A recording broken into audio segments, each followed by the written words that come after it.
The fluorescent light above Katie Logan's hospital bed flickered softly, washing her skin in an uneven glow that made her look more fragile than she truly was. The rhythmic beeping of the heart monitor filled the silence, each pulse a reminder that her body was once again betraying her.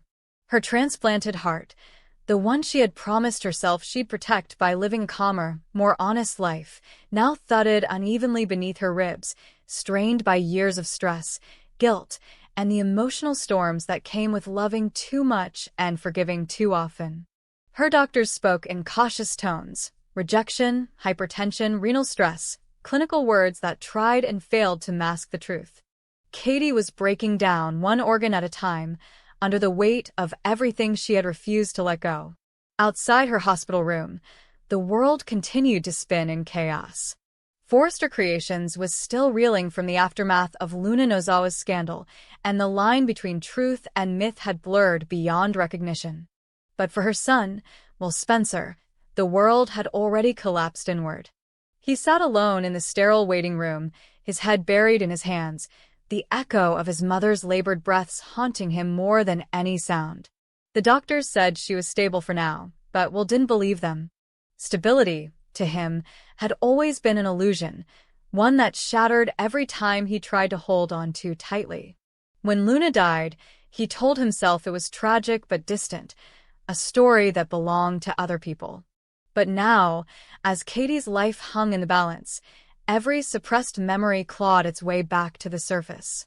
He could no longer pretend that the chain of events that had led to this moment had started somewhere else.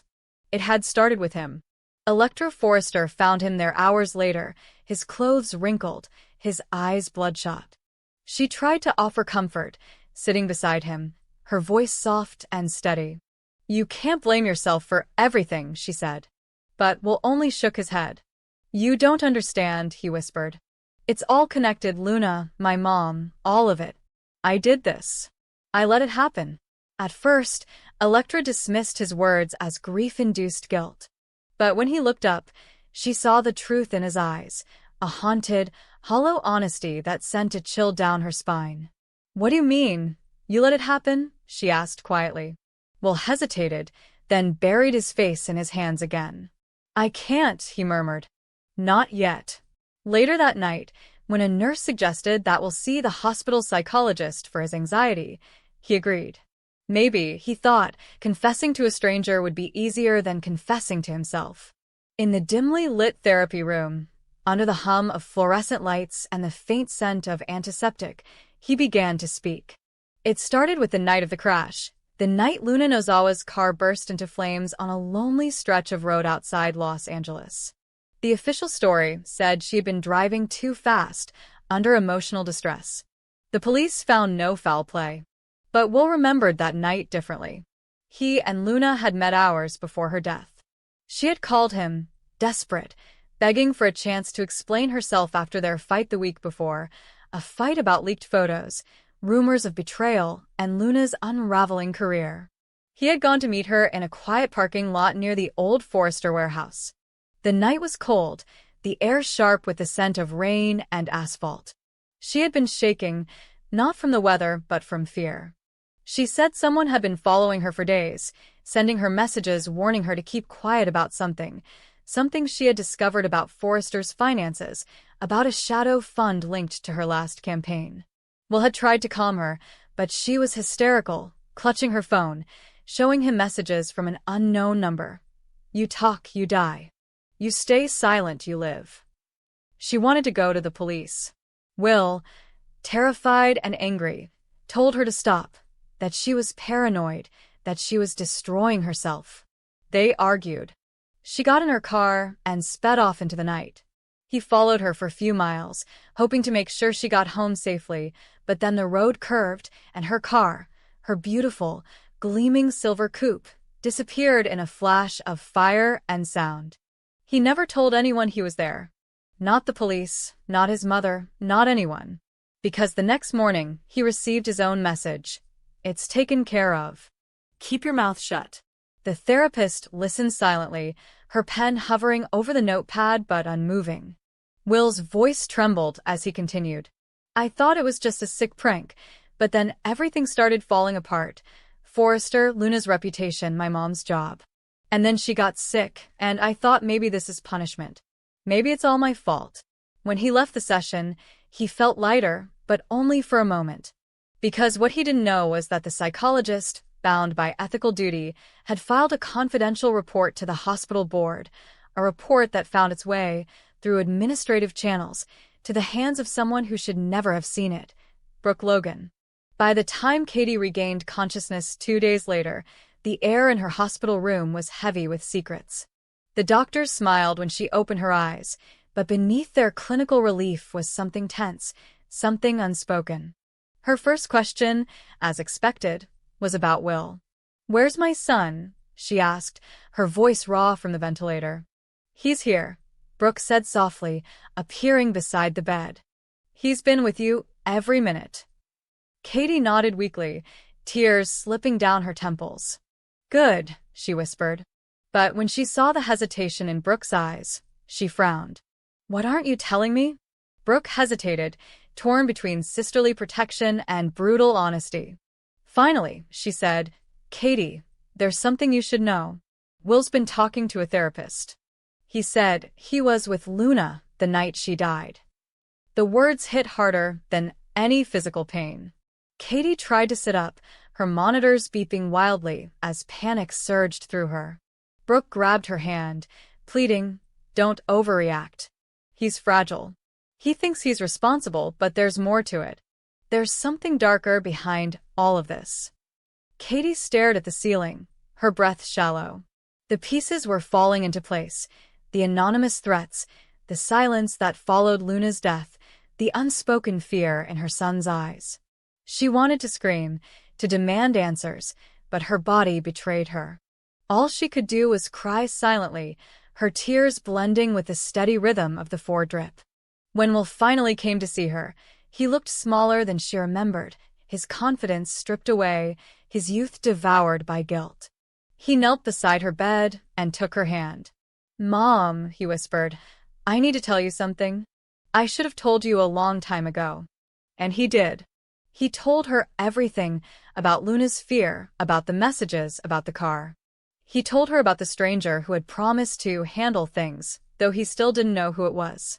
He told her about the guilt that had poisoned every moment since. When he finished, he looked at her with tearful eyes. "You can hate me if you want. I just couldn't lie to you anymore." Katie didn't speak for a long time. Her fingers trembled as she reached out to touch his face. "I could never hate you," she said softly. "But we can't keep this secret, Will. People died. You have to tell the truth." Will shook his head violently. "No.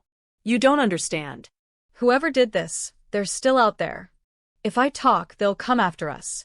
They already took Luna. I can't let them take you too."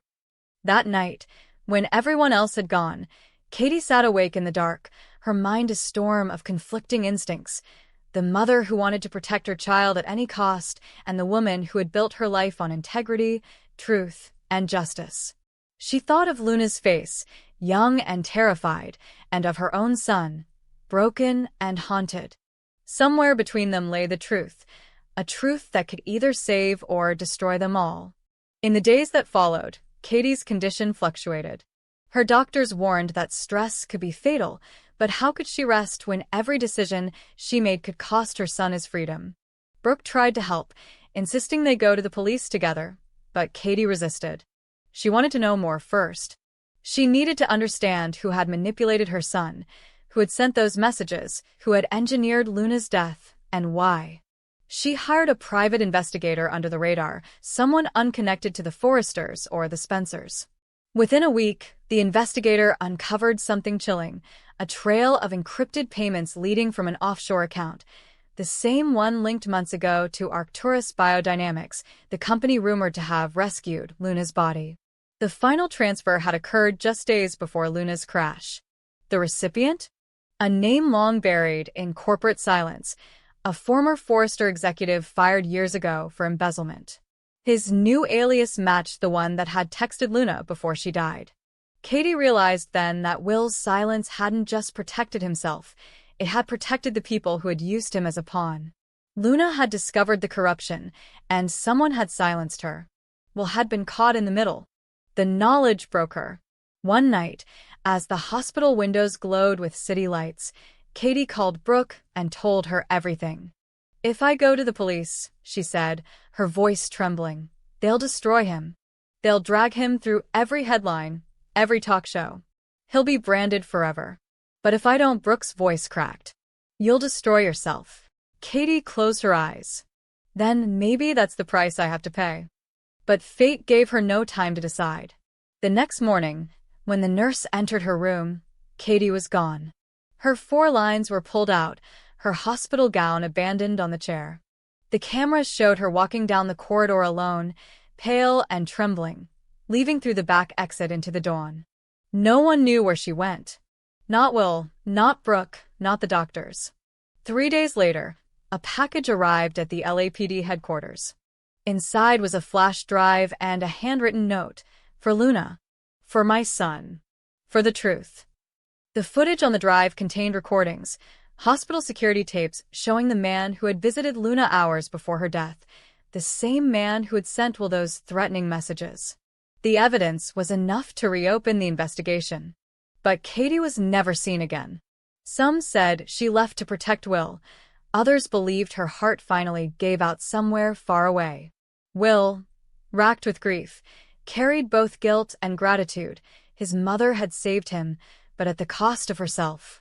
And in the quiet aftermath, as Forrester Creations tried once more to bury its ghosts, a new story began to circulate, that somewhere in the outskirts of Los Angeles, a woman with tired eyes and a weak heart was seen leaving flowers on a grave marked only with a single word: forgiven. Whether it was Katie or not, no one could say. But the gesture, quiet, final, and full of both pain and peace, became the final note in a story where love, guilt, and truth had blurred so deeply that redemption itself felt like a haunting. In the end, Luna's death had not just claimed one life, it had forced everyone left behind to confront their own darkness, to question how far they would go to protect the people they loved, and how much of their soul they were willing to lose in the process. The story did not end with the note marked forgiven. It lingered, like the echo of a prayer whispered in the wrong language, like smoke that refused to clear. Will Spencer could not bring himself to believe that his mother was truly gone. The police declared her a missing person, the hospital filed their reports, and Brooke tried to reassure him that maybe Katie had gone away to heal, but Will knew. Somewhere deep down, he felt it, the same way a wounded animal senses the absence of warmth. His mother hadn't run away, she had sacrificed herself. And the world, once again, pretended not to see it. The investigation reopened with quiet fury. The LAPD was careful not to make a public spectacle, but in Los Angeles, secrets travel faster than truth. Within days, journalists caught wind of the flash drive, of the mysterious evidence that might connect Luna's death to corporate corruption. Forrester Creations' name appeared once again in headlines, resurrecting ghosts they had barely buried. Steffi, already traumatized from the car accident and Luna's supposed return, found herself dragged into legal meetings she could barely endure. Every whisper, every accusation pointed toward a single question that no one dared to ask aloud. Had Luna's death ever been an accident? Meanwhile, Will began seeing things, or maybe remembering things, that didn't make sense.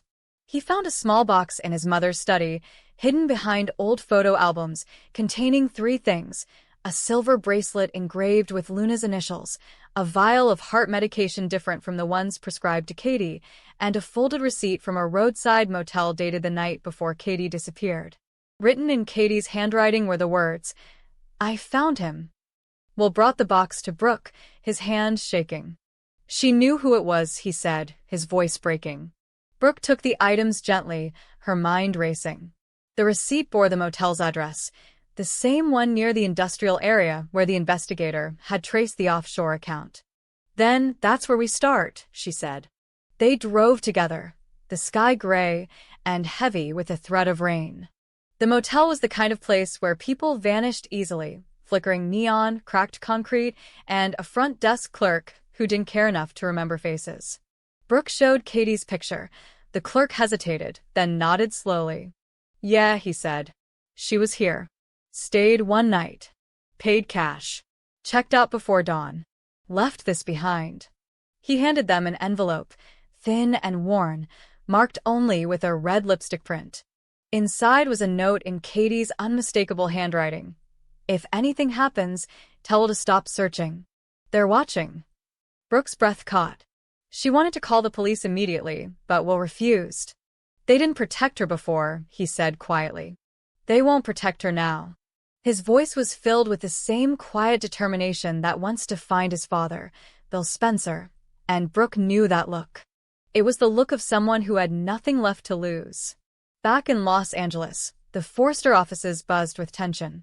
The leaked evidence from Katie's flash drive had unearthed a deeper rot, a shell company connected not only to Arcturus Biodynamics, but also to several private investors with ties to fashion houses across Europe.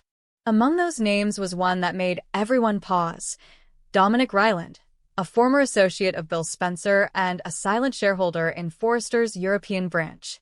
Ryland had disappeared years earlier after an insider trading scandal. Now, it seemed, he was back, and the one pulling the strings behind Luna's death and the threats against Will. Steffi met with Ridge and Carter in a late-night emergency session. If this goes public, we'll lose everything, Ridge said, pacing the office like a caged animal. We already lost credibility once. This time, they'll bury us. Steffi, her arms still bandaged from the crash, spoke quietly. We can't hide the truth again. That's what started all of this. Her voice trembled, but did not falter. Luna died because of lies. My family fell apart because of lies. I won't let that cycle continue. The room fell silent. Carter glanced at Ridge, then at Steffi. If we expose Ryland, he'll retaliate. You saw what happened to Katie. Steffi met his gaze. Then let him. I'd rather face him than live like this. Meanwhile, Will followed his own trail. With the help of Elektra, who had begun to recover, though she still battled her own ghosts, he traced his mother's last phone calls. The final one, placed at 2:17 a.m.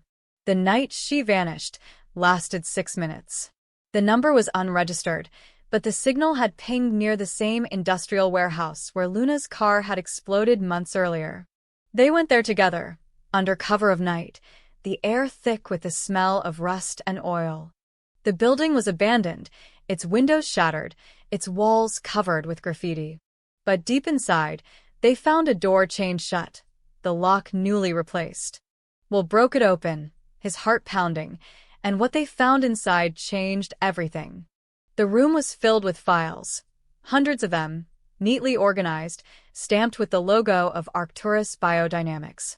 There were photos, too, surveillance images of Luna, of Katie, even of Will.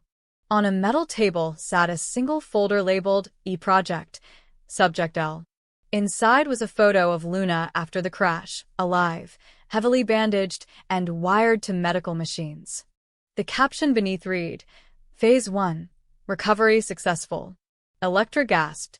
She really did survive, she whispered. But the file didn't end there. The final page contained a brief, cryptic note. Katie Logan contacted. Transaction complete. Will froze. She paid them, he said, his voice hollow. She paid them to save Luna. Elektra frowned. No, look at the dates. That was after the crash. Katie didn't pay them to save Luna, she paid them to find her. Before they could process what that meant, a sound echoed through the warehouse. Footsteps.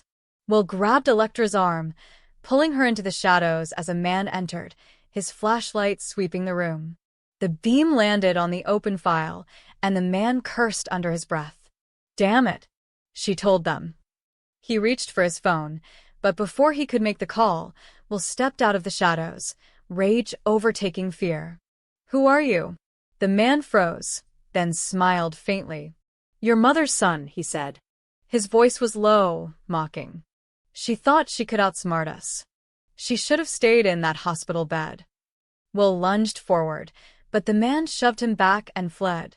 By the time they reached the exit, he was gone, leaving only the echo of tires screeching in the distance.